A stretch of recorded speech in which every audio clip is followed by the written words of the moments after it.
Good morning class 10। आज हम recombination यानी कि पुनर्संयोजन पढ़ेंगे। क्या होता है पुनर्संयोजन? हमने प्रिज्म के बारे में पढ़ा था।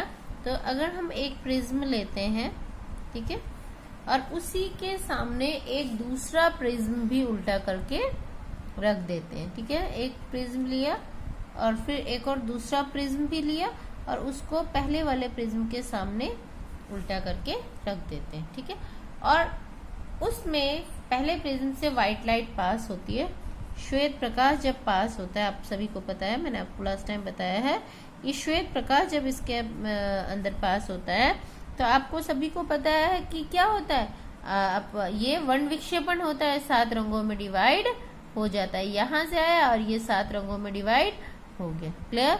अब ये 7 रंगों में जब डिवाइड हुआ तो क्या हुआ, जब ये 1 2 3 4 5 6 और 1 7 कलर्स में डिवाइड हो गया। ये 7 रंग जब इस प्रिज्म से होकर गुजरे, थोड़ा सा इधर ध्यान देंगे, और इस दूसरे प्रिज्म से होकर जाएंगे तो ये जो 7 रंग होंगे ना, वो आपस में पुनः संयोजित हो जाएंगे, यानी कि दोबारा से आपस में मिल जाएंगे। और जब ये देखो, यहाँ से वही 7 कलर्स गए और यहाँ से पुनर्संयोजित होकर फिर दोबारा से व्हाइट कलर में श्वेत प्रकाश के रूप में निकले। ये देखो, यहाँ पर ये कंबाइन हो जाएंगे और ये देखो, ये दोबारा से कंबाइन हो जाएंगे और किस तरह से, एक श्वेत प्रकाश के रूप में ये फिर दोबारा से निकल जाएंगे। देखो तो क्या हो रहा है बच्चों, इसमें क्या हो रहा है, जब हमने एक प्रिज्म को सीधा रखा और दूसरे प्रिज्म को उसके सामने उल्टा रखा तो श्वेत प्रकाश जब व्हाइट लाइट एंटर करी तो 7 रंगों में डिवाइड हो गया, और ये 7 रंग फिर दोबारा जब उस प्रिज्म से दूसरे प्रिज्म से होकर गुजरे तो पुनः श्वेत प्रकाश में बदल गए। तो ये प्रोसेस क्या कहलाती है, पुनर्संयोजन। तो क्या हुआ, वह प्रक्रिया जिसमें श्वेत प्रकाश वर्ण विक्षेपण के बाद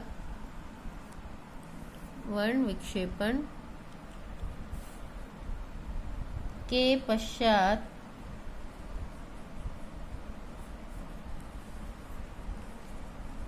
पश्चात 7 रंगों में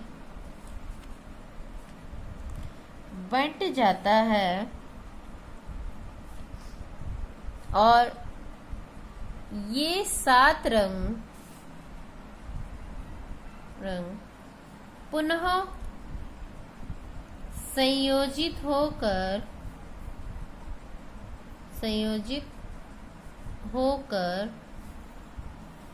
श्वेत प्रकाश में बदल जाते हैं,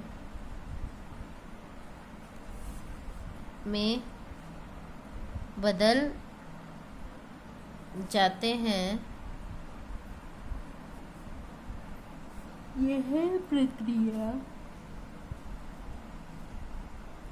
पुनर्संयोजन कहलाती है।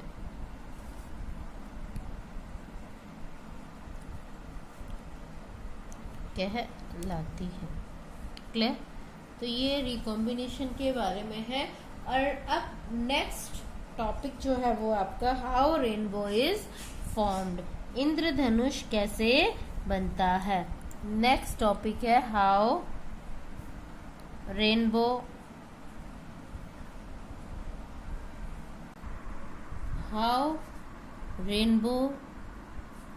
इज फॉर्म्ड,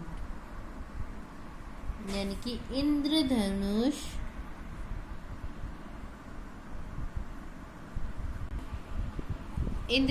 कैसे बनता है। ठीक है, देखो बेटा, इंद्रधनुष आप लोगों ने देखा होगा, जब बारिश होती है तो बारिश के कुछ थोड़ी देर बाद जब हल्की सी धूप निकलती है तो आप देखते हो जिस डायरेक्शन में धूप निकलती है उसके अपोजिट डायरेक्शन में एक 7 रंग की एक आर्क आपको दिखाई देती है। आप लोग कहते हो क्या आ गया है, रेनबो आ गया, कहते हो ना।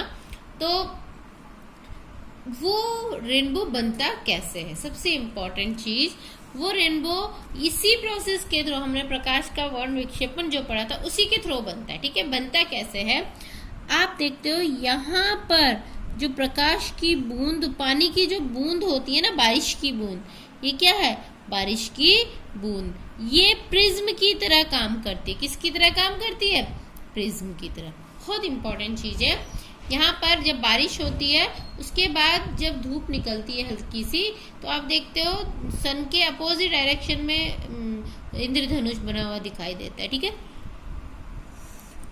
होता क्या है, जब बारिश की बूंद पे ये जो सन से जो सूर्य का प्रकाश आता है, ठीक है, यहाँ से सनरेज पड़ती है, ये सनरेज पड़ी, थोड़ा बहुत इंपॉर्टेंट है, सनलाइट यहाँ से सूर्य का प्रकाश पड़ा। ठीक है, किस पे पड़ा, पानी की बूंद पे। जब पानी की बूंद पर पड़ा तो ये क्या हो गया, यहाँ पर अपवर्तन की प्रोसेस हुई, अभिलंब की ओर झुका, और दूसरी प्रोसेस क्या हुई, यहाँ पर पहले क्या हो गया, अपवर्तन हुआ। ठीक है, अभिलंब की ओर झुक गया, और दूसरा क्या हो गया, 7 रंगों में डिवाइड हो गया। ये जो होगा वो कितने कलर में डिवाइड हो जाएगा, 7 रंगों में, 1 2 3 4 5, 1 2 3 4 5 6 और 1 7। ठीक है, ये जो 7 रंग जो होंगे वो जब बूंद की, ये जो अंदर की सतह है ना, ये आंतरिक सतह होगी। ठीक है, अंदर की सतह से टकराएंगे तो फिर दोबारा से दूसरी प्रोसेस लगेगी, और वो प्रोसेस कौन सी होगी, यहाँ पर दूसरी प्रोसेस लगेगी। देखना बेटा, यहाँ पर जो प्रोसेस लगेगी वो लगेगी आंतरिक परावर्तन। बहुत इंपॉर्टेंट है, आंतरिक परावर्तन। आंतरिक परावर्तन होगा, यानी कि परावर्तन के बाद क्या होता है बेटा, टकराकर वापस आते, तो ये जो बूंदें होंगी वो टकराएंगी, इस बूंद की सतह से टकराएगी, और टकराने के बाद एक चाप की आकृति का निर्माण कर देगी। ये देखो, ये कलर यहाँ गया, इस तरह से एक आर्क बना। ठीक है, ये आंतरिक परावर्तन हुआ तो एक आर्क की, यानी कि एक चाप की संरचना का निर्माण किया। जो 7 रंगों का जो आर्क हुआ वो क्या कहलाया, रेनबो। समझ आ रही, और आपको पता है ये 7 रंग क्या हैं, विबग्योर बनाते हैं, VIBGYO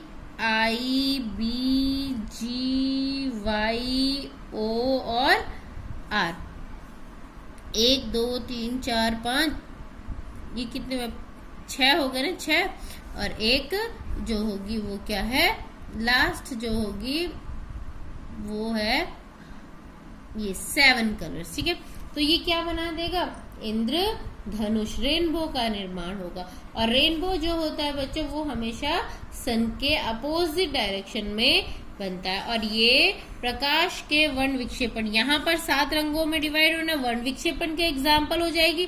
3 प्रोसेसेस लग रही है, जब रेज आई तो अपवर्तन हुआ, फिर वर्ण विक्षेपण हुआ, वर्ण विक्षेपण के बाद अंदर की सतह से टकराई, आंतरिक परावर्तन हुआ, और एक चाप की संरचना का निर्माण हुआ, जो क्या कहलाया, रेनबो, यानी कि इंद्रधनुष। इसके बारे में भी लिखेंगे, क्या होता है इंद्रधनुष,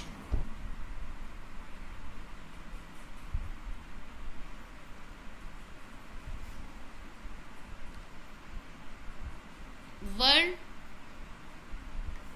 विक्षेपण की प्रक्रिया के द्वारा बनता है। जब बारिश के बाद हल्की सी धूप निकलती है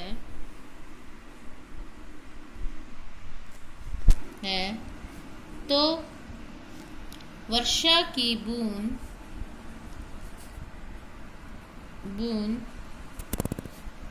से टकराती है उस समय ये बूंद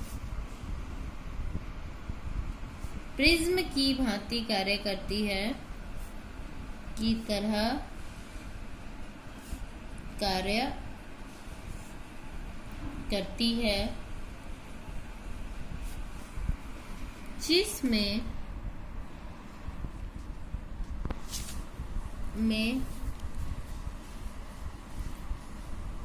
अपवर्तन के पश्चात वर्ण विक्षेपण की प्रक्रिया होती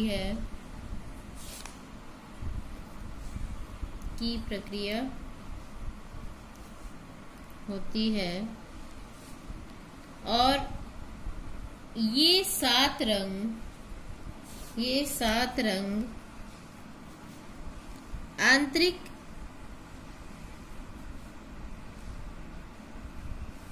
परावर्तन के पश्चात एक चाप की संरचना का निर्माण करते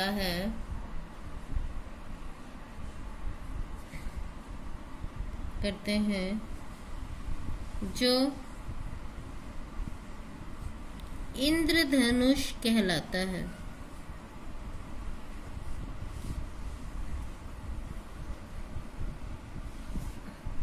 और ये जो इंद्रधनुष है ना, ये हमेशा बच्चों मैंने क्या बोला, सन के विपरीत दिशा में बनता है। ये हमेशा सूर्य के विपरीत दिशा में बनता है।